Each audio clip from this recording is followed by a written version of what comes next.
ಶ್ರೀ ಗುರುಭ್ಯೋ ನಮಃ. ಹರಿ ಓಂ. ಗುರುಬ್ರಹ್ಮ ಗುರುರ್ವಿಷ್ಣು ಗುರುದೇವೋ ಮಹೇಶ್ವರ ಗುರು ಸಾಕ್ಷಾತ್ ಪರಬ್ರಹ್ಮ ತಸ್ಮೈ ಶ್ರೀ ಗುರುವೇ ನಮಃ. ಗುರುವೇ ಸರ್ವಲೋಕಾನಾಂ ವಿಶಸೇ ಭವರೋಗಿಣಾಂ ನಿಧಯೇ ಸರ್ವವಿದ್ಯಾನಾಂ ದಕ್ಷಿಣಾಮೂರ್ತಯೇ ನಮಃ. ಉಗ್ರಂ ವೀರಂ ಮಹಾವಿಷ್ಣುಂ ಜ್ವಲಂತಂ ಸರ್ವಥೋಮುಖಂ ನೃಸಿಂಹಭೀಷಣಂ ಭದ್ರಂ ಮೃತ್ಯುಮೃತ್ಯೋ ನಮಾಮ್ಯಹಂ. ಪ್ರಣೋ ದೇವಿ ಸರಸ್ವತೆ ವಾಜೇವಿರ್ವಾಜಿನಿ ಭಜೆ ಧೇನಾಮಾವದಿತ್ರಮತು ವಾಗ್ದೇವಿಯೇ ನಮಃ. ಸಮಸ್ತ ಪ್ರೇಕ್ಷಕ ವೃಂದಕ್ಕೆ ದುರ್ಗೇಶ್ರೀ ಅಸ್ಟ್ರೋಯಿಂದ ಸ್ವಾಗತ. ಎಲ್ಲರಿಗೂ ನರಸಿಂಹದೇವರು ಎಲ್ಲರಿಗೂ ಸುಖ ಶಾಂತಿ ಆರೋಗ್ಯವನ್ನು ಕೊಡಲಿ. ದುರ್ಗೇಶ್ರೀ ಅಸ್ಟ್ರೋಗೆ ಮತ್ತೊಮ್ಮೆ ಎಲ್ಲ ವೀಕ್ಷಕರಿಗೂ ಸ್ವಾಗತ. ಈಗ ನಾವು ಮಾಸದ ಶ್ರಾವಣ ಮಾಸಕ್ಕೆ ಕಾಲಿಡ್ತಾ ಇದ್ದೇವೆ. ಹಿಂದಿನ ಆಷಾಢ ಮಾಸ ಅಂದರೆ ಮಹಾಲಕ್ಷ್ಮಿಯ ಆರಾಧನೆ ಎಲ್ಲವನ್ನು ಮಾಡಿ ಈಗ ಶ್ರಾವಣ ಮಾಸಕ್ಕೆ ಕಾಲಿಡ್ತಾ ಇದ್ದೇವೆ. ಏನಪ್ಪ ಶ್ರಾವಣ ಮಾಸದ ವಿಶೇಷ ಅಂದರೆ ಒಂದೊಂದು ಗುಟ್ಟಿದೆ. ಏನು ಗುಟ್ಟು?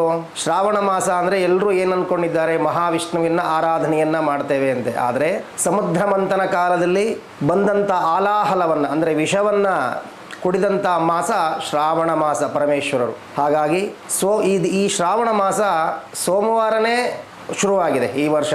ಎಷ್ಟು ವಿಶೇಷವಾಗಿದೆ ನೋಡಿ.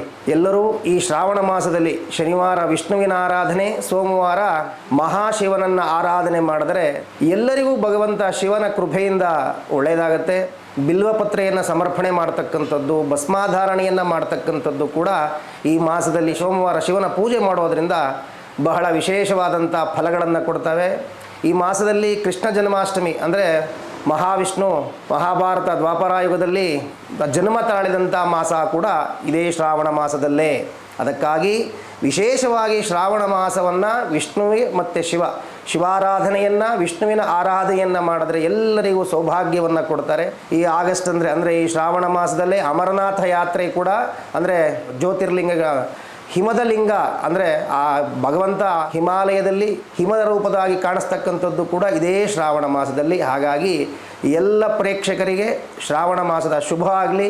ಶಿವನ ಆರಾಧನೆಯಿಂದ ವಿಷ್ಣುವಿನ ಆರಾಧನೆಯಿಂದ ಎಲ್ಲರಿಗೂ ಶುಭವಾಗಲಿ. ಶುಭಮಸ್ತು.